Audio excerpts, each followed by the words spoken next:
So in paucity of time, obviously we are waiting for the last panel discussion. Okay, so we'll start it quickly, setting the context. And the topic itself is about making the contingency plan. So in paucity of time, let's set the context and let's hear it out from all the fellow panelists, their insightful remarks, how organizations should be focusing on creating this, right? When we talk about the contingency plan, it's all about coupled with cyber resilience when we talk about handling any sort of unexpected situations, right? And here comes the importance of not only looking into the likelihood of the past occurrences of any of the events, but even forecasting by some sort of scenario playing and planning also. So just to start with quickly with the context, I would like to first come to you, Nikhil. Uh, the first question to you is how can organizations effectively manage the balance between making their data accessible and ensuring its security in today's world? Yeah, I think so. Accessibility is very important. I think, particularly from a data point of view, everyone in the organization today uses data in some form or the other. Whether it is frontline workers, whether it is your corporate staff, right up to the management, everyone requires that. Now, security, when you talk of it, needs to be multi-layered. It needs to be there at every layer and it needs to be contextual. It needs to be customized. When you talk of your data pipelines, you have your data warehouses, you start from the data lake, you have the data warehouses, you have the data marts, and then you have your BI visualization tools on top of that. So every link in this chain needs to be secure. And the security at every level requires multiple components. There's user access controls. How do you make sure that the right people have the access at the right levels? There is encryption, which is very important because you don't want data to be available at multiple levels without encryption, particularly in areas where you have PII information, where you have names, email addresses, phone numbers, even payment information. You don't want it to be out there without encryption. So I think it needs to be multi-layered, it needs to be contextual, it needs to be customized, and the protocols need to be such that the encryption and user access controls are done at every level. And every level needs a different nuance. So I think it just needs to be customized that way. So very well pointed, Nikhil. So the crux of your thought process is something where it is all about the multi-layer defense. So be it application, be it IT components or infrastructure, whatever, you have to think through the complete layered security approach. If one security solution fails, then some else or somebody or in terms of even complementary controls or compensatory controls should be working, right? And particularly being on the cloud, the advantage is that you have multiple backups. Right? So your data, even if from a loss of data point of view, at least it is secure in that way. And that's why we don't focus much on cyber posture rather than cyber resilience. Absolutely. Right. Now coming to you, Sanjeev, I want to understand your viewpoints also. Just add to the Nikhil's point that the multi-layer approach is positively required for any data because that has been being done for quite long, I think, so we'll be trying to do that. On top of it, going with the new laws which are coming into the play, I think so we need a lot of data classification to be done because this is one thing which is missing in India as of now, that we are not able to classify the data based on to the requirement of a particular person, what data needs to be given to what, to which guy. We do a lot of encryption, we do a lot of other things, but when it is to be given to somebody, we give the complete access of that particular data to the user, and we really don't care whether he needs that particular thing or not, whether he is supposed to print that particular part or not, he's supposed to able to forward. So I think so we need to do data classification over there, and we have to see that we bring the data security closer to the data instead of putting it to a file level sort of thing. If we are able to control it at a database level, rather into the database, I would like to go to the field level. That suppose today I talk about the master data of an employee being there into your databases. 90% of the people doesn't even need to know what was the employee code of that particular thing, what is his date of birth, what is his Aadhaar number, other confidential report data which is there into it. So I think so if we start doing classification and then we start segregating the things by giving individual field level data classifications to the user for access, things will really improve, and we'll be able to follow the law of the land. This is what I think. Yeah. So you rightly touched upon the importance of correct set of data classification, because that is the fundamental when we try to implement any DLP solution. So any DLP solution, it can be just based on optical character recognition checks or regex, but at the fundamental, classification should be strong. And the other point I think so we need to do is that we do DLP implementation. There are a lot of things that we're doing, but we never analyze the logs, what exactly the DLP is throwing. Until unless we start looking into it, who's trying to access that data, who has really taken the backup of the things, who has downloaded the things, because certain people sometimes have access to it, but are they using the data into right way they are supposed to use, or what they are exactly doing with the thing. So we need to do a log analysis also of the DLPs which we implement to really take the benefit of the DLPs also. So, yeah, so coming to the next question to you, Irshad. It is very pertinent that cyber security controls and measures, when we talk about contingency plan and developing a good contingency plan in post-pandemic scenarios, right? That needs a coupled and tight integration. So the question to you is, how should organizations integrate cyber security measures into while developing their contingency plans? Thanks for asking such a relevant question. I am Irshad Saifi, a CIO and a CDO with Shardul Amarchand Mangaldas, which is India's largest law firm.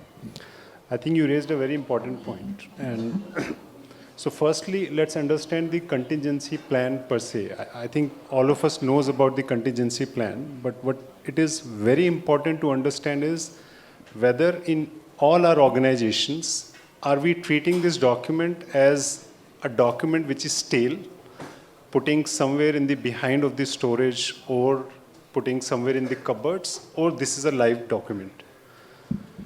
Post-pandemic, we have seen so much dramatic changes that have happened in the organizations with respect to the technological landscape. Be it earlier, everybody used to be on-premise centric. Now people have moved on to the cloud. There are a lot of SaaS-based applications that have been implemented.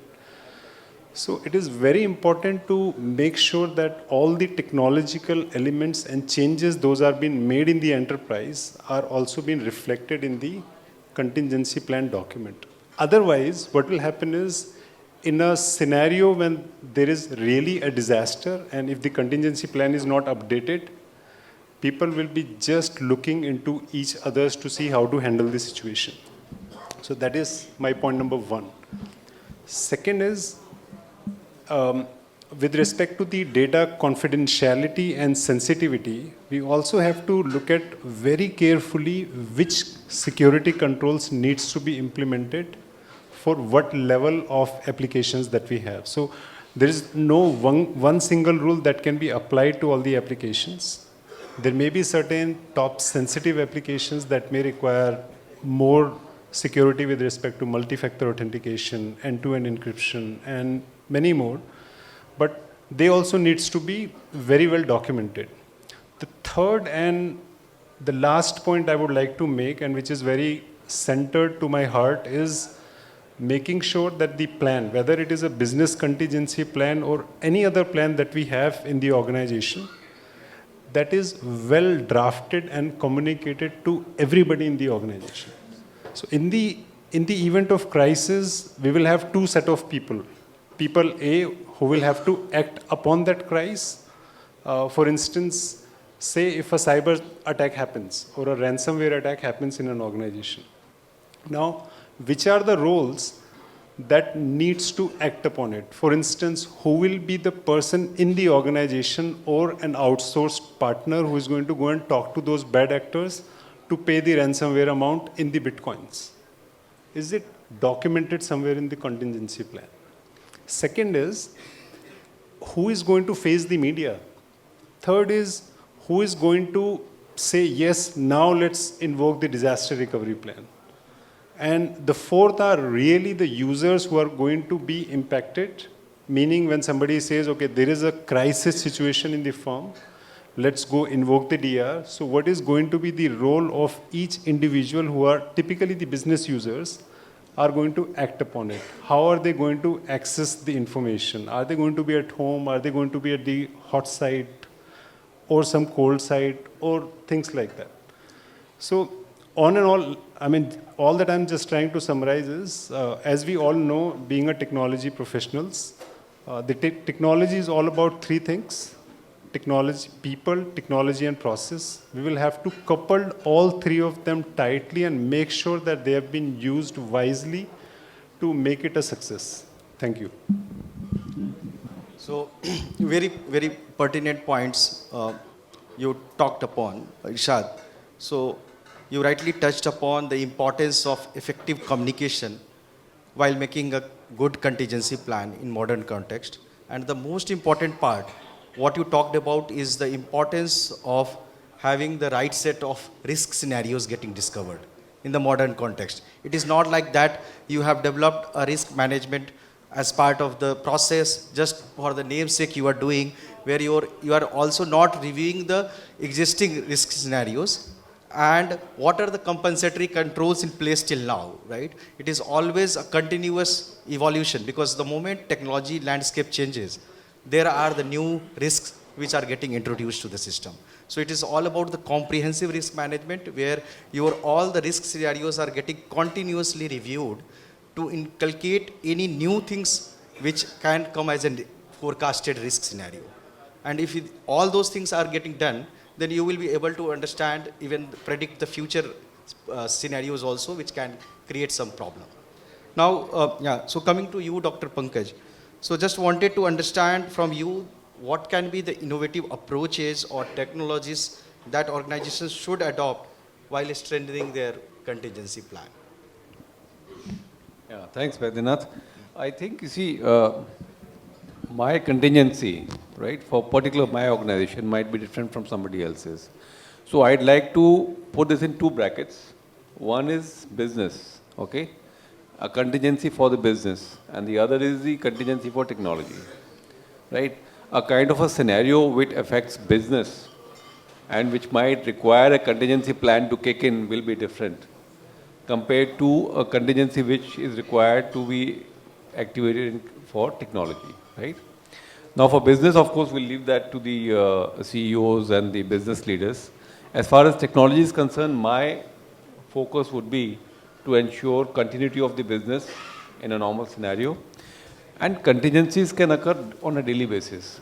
I'm not going to wait for a big crisis to happen and then put contingency measures in place. No, it happens on a day-to-day basis.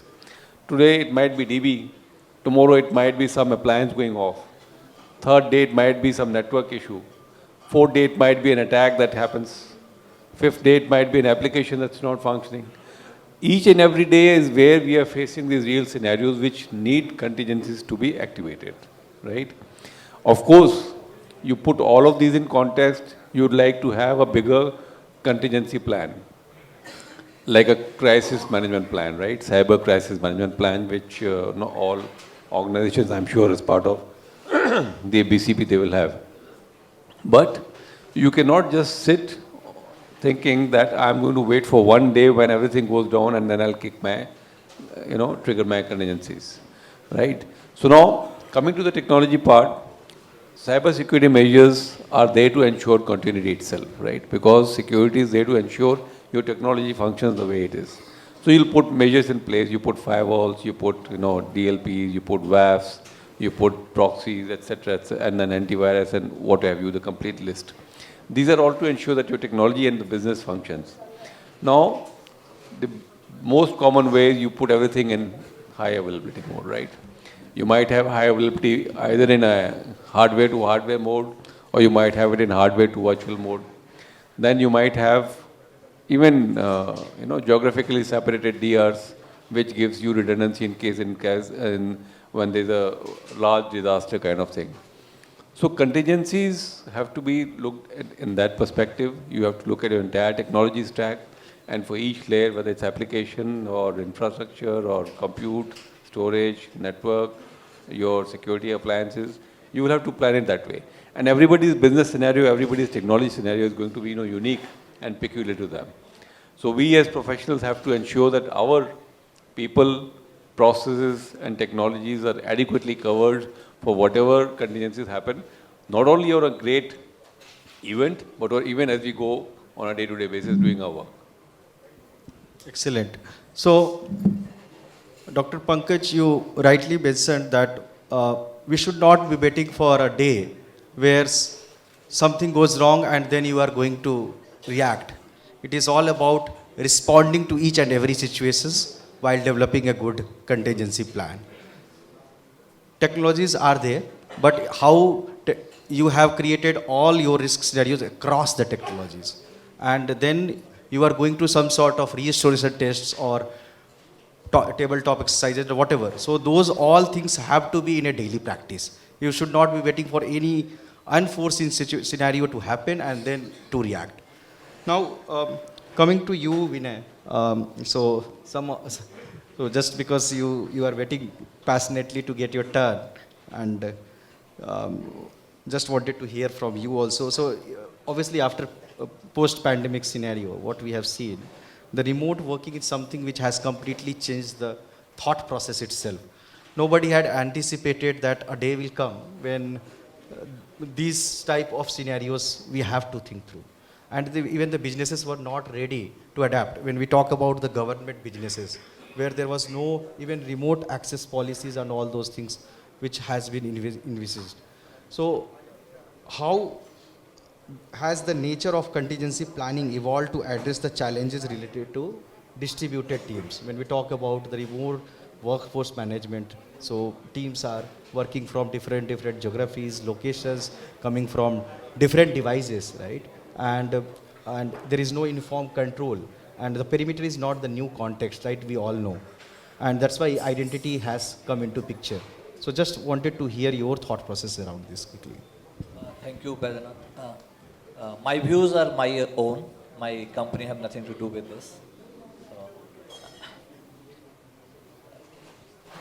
Unfortunately, I'm in a business where the remote working is not going to help because I cannot give you a burger remotely. But yes, we have gone through a really challenging atmosphere, and the evolve or the entire business have evolved in such a way, like delivery. Yeah, that's why this question yeah, goes yeah. to you. So because managing after the pandemic, delivery, you had to change the model. Of it. So I will not go the numbers, but the delivery percentage, not in our case, but any of the QSR case, gone in a different scenario, on different level. The aggregated like S and Z, they all are having their in market. So now coming to your question, in our ecosystem as well, people are working from home, managing the supplies, managing the data and all. So our focus was on the data governance. That means how you are going to handle. So I will take what he said is rightly, the classification of the data. So, and we try to manage through the data governance. The people, like the people who are going to manage the restaurants, should have access all the data related to their particular restaurants. So earlier it was not like that because we were physically going and doing. But when we started working remotely, then at that point of time, because again your only decision making tool is data. So the data governance we have adopted as a final and the most important tool during that challenging period. That is what I can sense in my business prospects. Otherwise, in terms of the service industry, I think there are other panelists who can just add the value and all. So that is what is my approach. Yeah, so obviously data governance, when we talk about data governance, even the new DPDP bill, right, and it is getting a lot of traction across the industries. It is not like that only BFSI has to focus on that. With the hefty amount of penalty, you can see that we are still to understand how the rules and all those things are getting formulated. But then also organizations have started thinking in that direction and working towards that. Now, coming to you again, Nikhil. it is very important when we talk about any contingency plan, the role of human beings is very important, right? It is very critical, and even it's talked about that also effective communication. And what I feel, the effective roles and responsibilities and each and every individual planning for any contingency plan to make it successful, it is very important. There should be clear roles, responsibilities defined to them. And even for example, let's suppose if you have to think through a contingency plan, then your critical functions should be getting restored first. So identifying that and coupling it with who are the important stakeholders who are going to take care of that. So the question to use is how do you ensure cross-functional collaboration and coordination in implementing a contingency plan across various departments?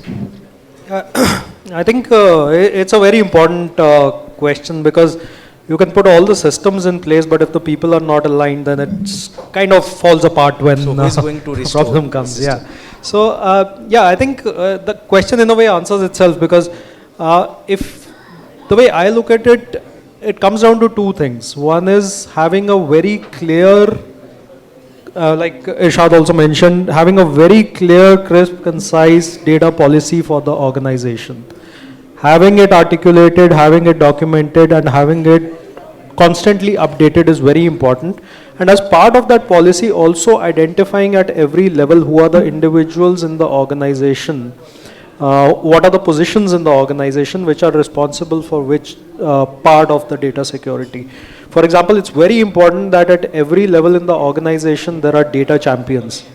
There are champions who are responsible, who understand what the policy is, they understand what the contingency plan is, they understand what needs to be done, and they don't need to scramble when the issue arises, right? So I think having a very clear-cut policy which is constantly updated, and identifying the hierarchy within the data organization and also the larger organization around who are the data champions and how, and also making sure they are trained, because cross-team collaboration does not happen on the fly, right?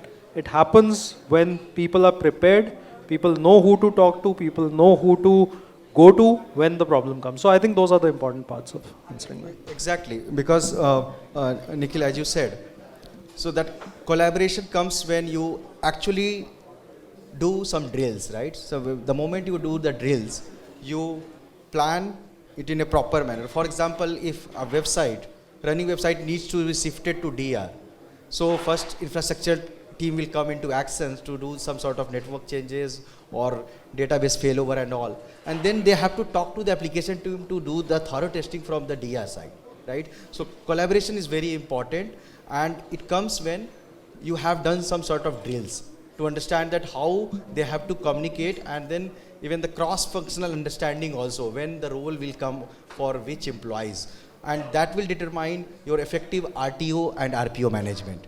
Because if something is defined in the document, are we testing that, right? For example, if my RPO is, or RTO says that I have to recover the site in 2 hours, have I thoroughly tested that? And what is my plans to achieve at a minimum time? How we can do that? So number of drills, number of collaborations, and all those things, and the people are geared up to take it forward. Now, your viewpoints also, Sanjeev, on this topic, because when we talk about involving the employees with inclusive approach, it is very important to understand and set the tone from the top management itself. So how you look into this important thing, because any contingency plan, trust me, whatever you document, if the people are not on ground who have to do those failover and all those things. As my friends talked about, the things that there should be a very clear-cut policy in place, documented, well-tested, and all, as you talked about the drills. The other aspect involved into is the education of the teams, the employees who are involved into it. You need to really educate them, because if you try to force something to them, you will certainly feel some resistance coming from everybody. But if you try to educate them, try to simulate the things and show it to the user that what are the consequences of it, it is not only security is always seen as a barrier.